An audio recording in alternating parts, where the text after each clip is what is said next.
Ou seja, eu tenho uma população infinitamente grande, a ponto de tanto o número de destros quanto o número de canhotos ser muito maior do que 3.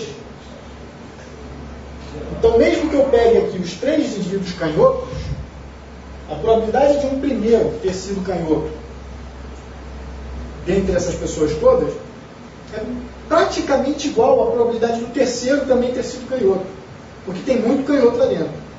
E aqui também, a probabilidade do primeiro ser destro é praticamente igual à do terceiro ser destro também, porque tem muito destro. E isso porque a gente considera que ela seja infinitamente grande.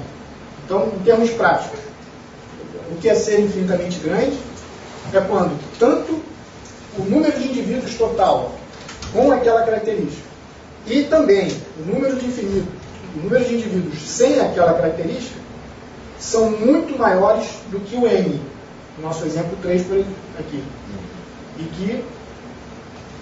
E aí, mas o que é ser muito maior? Na engenharia, a gente costuma utilizar 10 vezes maior, já é muito maior. Mas a gente poderia até ser mais rigoroso, dizer que para ser muito maior seria, sei lá, 100 vezes maior, 30 vezes maior, já seria infinitamente grande. E com isso, a nossa consideração entre esses 3 indivíduos poderia se dar por eventos independentes, um em relação ao outro. Tá bom? Na maioria dos nossos casos, a gente vai realmente lidar com populações alvo razoavelmente grandes e nas quais essa nossa, digamos, assunção de um tamanho infinitamente grande seria adequada. A ideia por trás disso tudo agora poderia ser mais esclarecida. O que a gente está fazendo quando a gente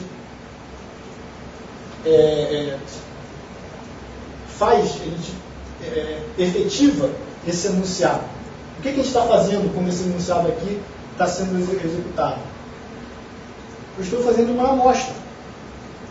Estou tirando uma amostra da minha população. Eu gostaria de entender aquilo que acontece na população realmente. Eu queria entender qual a proporção verdadeira de indivíduos com aquela característica, com aquela doença. Mas eu não conseguia avaliar a população toda. O que eu consegui avaliar foram N indivíduos, um valor pequeno comparado com o total de indivíduos. E nesses N indivíduos eu poderia ter nenhum com aquela característica. Eu poderia ter os 3 com aquela característica. E aí eu teria uma falsa impressão de que toda a população seria canhota, por exemplo. Se a gente, por exemplo, só utilizasse 3 indivíduos, seria impossível esses 3 indivíduos serem canhotos? Não. A gente vai até calcular essa probabilidade e vai ver que ela é bem pequena. Mas é possível.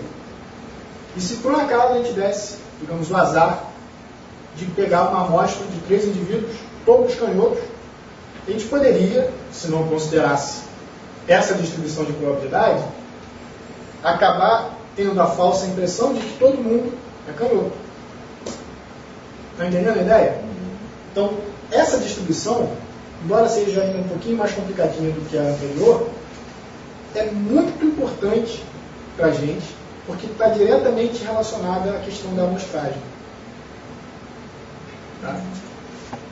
Agora, então, vamos calcular. Chegamos na ideia de que, dado que a população é infinitamente grande, esses 3 eventos são independentes entre si. Então, a probabilidade de acontecer 0 canhoto equivale à probabilidade de o x ser destro e o y ser destro e o z ser destro, sendo independentes, produto dessas 3 probabilidades individuais. 90% vezes 90% vezes 90%. Ou seja, 0,9 elevado ao cubo. Tá bom? 0,9 vezes 0,9 vezes 0,9. Que dá 0,729. Que está aqui na régua preta é um 2.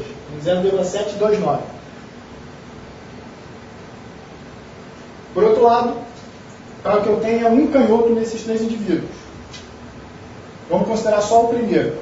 Qual a probabilidade dessa primeira organização de indivíduos aqui? O x ser canhoto e o y ser destro e o z ser destro. É 0,1 vezes 0,9 vezes 0,9. Ou seja, 0,1 elevado ao número de canhoto, que era só 1, vezes 0,9, o que está aqui é um 9, elevado a 2, que é o número de décimos. Tá bom? Só que isso era a probabilidade dessa combinaçãozinha. Quantas combinaçõezinhas equivalentes eu tenho?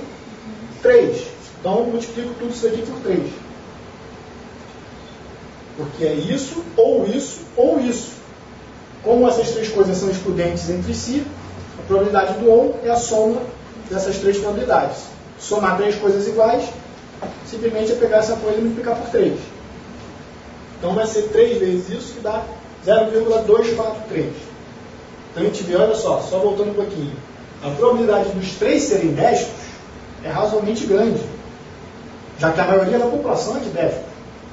72,9%. A probabilidade de haver um canhoto entre esses três indivíduos já não é tão grande assim. É de 24,3%. Já caiu para 1/3 da anterior.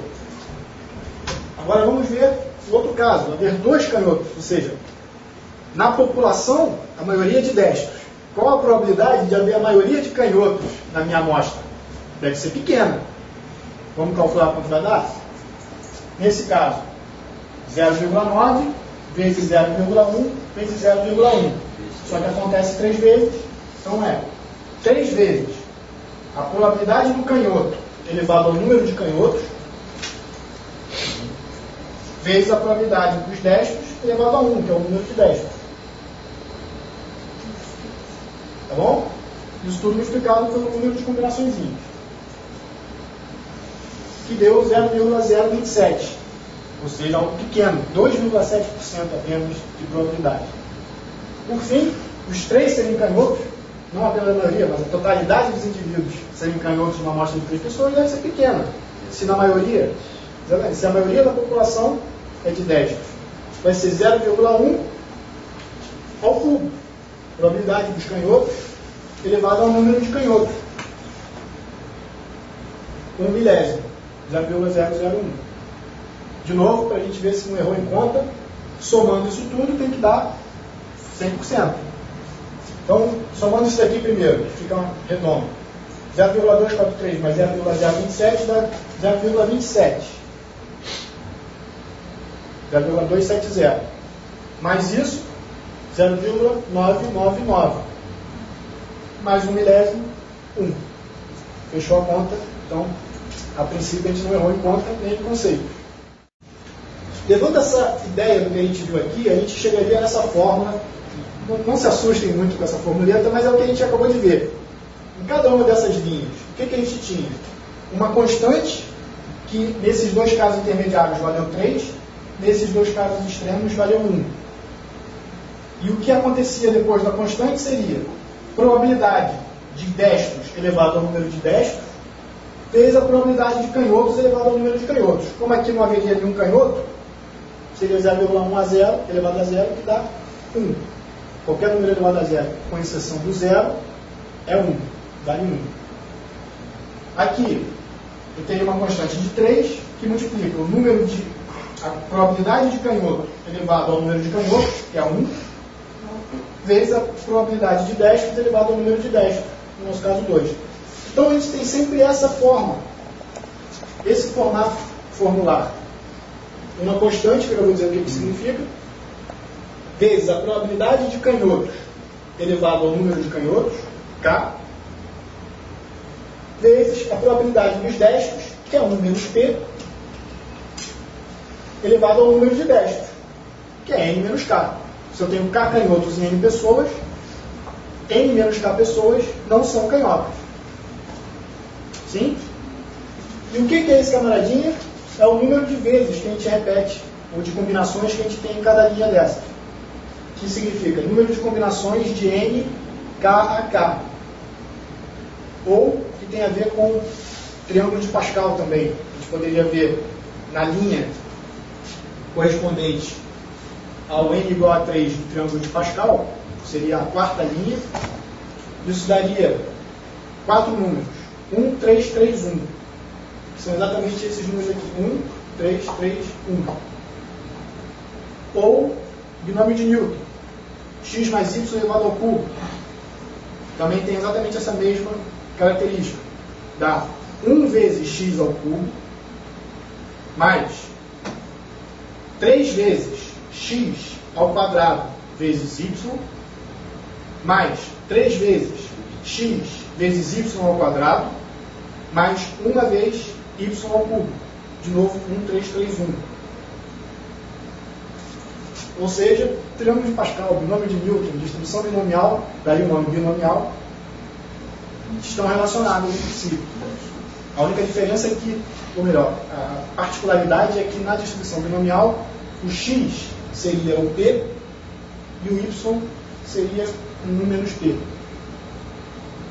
Basicamente isso. Mas em termos de combinações, tem aquela formuletazinha que eu nem coloquei aqui para não poluir muito o desenho, que é n fatorial divididos por k fatorial vezes n menos k fatorial.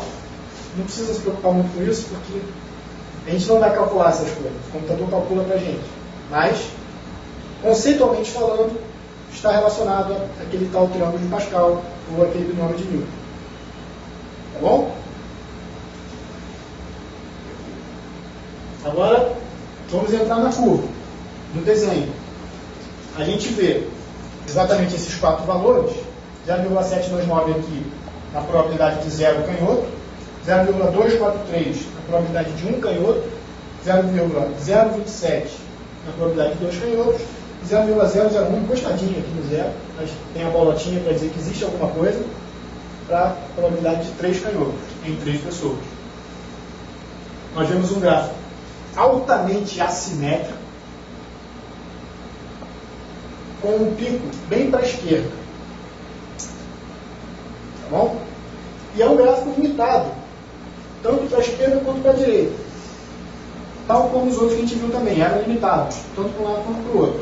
Por quê? Porque não pode haver menos do que 0 canhoto em 3 pessoas, nem pode haver mais do que 3 canhotos em 3 pessoas. Agora vamos tentar entender essa configuração das barrinhas, dessas raias. Por que elas estão com as alturas maiores para o lado esquerdo? Basicamente, primeira interpretação possível. Bom, se a maioria é de destros na população, é porque a minoria é de canhotos. Então, a maior probabilidade deve estar mais para o lado do menor número de canhotos. Concordam com isso? Daí, realmente, o fato do pico estar mais para a esquerda do que para a direita. Se fosse o contrário, se eu estivesse fazendo um gráfico de destros, se o K se referisse à probabilidade dos destros, o número de destros em 3 pessoas, seria exatamente o que espelharia esse gráfico. Seria 0,001 aqui, 0,027 aqui, 0,243 aqui e 0,729 no final. Seria simplesmente esse gráfico flipado. Tá bom? Por quê? Porque seria a maioria dos destros. Então, a probabilidade maior é onde tiver a maioria. Realmente, maior número de destros. Tá bom? Mas por que a maior probabilidade está no 0? A única coisa que a gente sabe é a seguinte: a minoria é de canhotos. Então, realmente, o pico deve estar mais para a esquerda. Mais para um valor pequeno do que para um valor grande. Mas por que ficou no 0? Vamos tentar entender isso com relação a um conceito muito importante, que é o conceito de valor esperado. O que significa o valor esperado? Talvez eu já tenha mencionado um operador matemático chamado de esperança ou expectância matemática. Eu já falei aqui, não? Mas essa ideia da esperança matemática tem a ver com aquela mesma ideia que a gente relacionava para o lançamento de um dado, e que, no fundo, para a gente saber qual é a probabilidade de dar o número 3, por exemplo, a gente deveria repetir aquele fenômeno infinitas vezes e ver o que aconteceria na maioria, em termos de proporção, nessas infinitas vezes. A esperança também tem essa ideia de repetir um fenômeno infinitas vezes. Só que o valor esperado é o valor médio nessas infinitas vezes. Tá? Então, quando a gente pergunta qual seria o valor esperado de canhotos em grupos de 3 pessoas,